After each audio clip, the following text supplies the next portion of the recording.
যেদিন বাজেটের টাকা গায়েব হয়ে গিয়েছিল নতুন বিমান না কেনার অজুহাতে।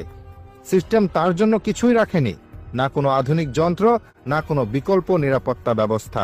রেখে গেছে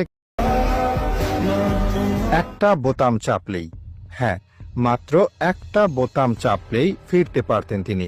ফিরতে পারতেন জীবনে, পরিবারে, সেই নতুন বইয়ের কাছে, যে এখনো ঘরের এক কোণে বসে অপেক্ষা করছে ভবিষ্যতের হাজারো স্বপ্ন চোখে নিয়ে।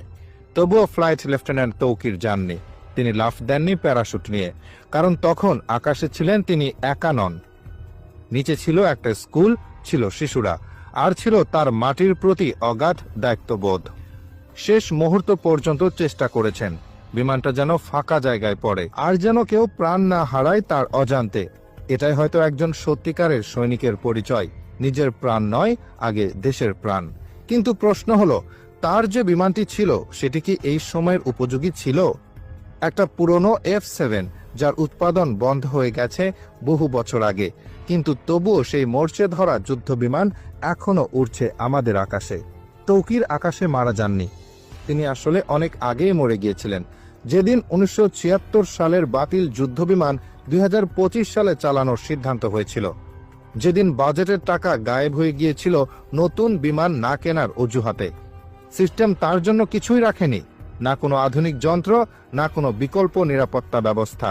রেখে গেছে কেবল পুরনো প্রযুক্তি আর নিশ্চিত মৃত্যু। আর এই মৃত্যু শুধু তৌকিরের না, এ মৃত্যু আমাদের, এ লজ্জা জাতির।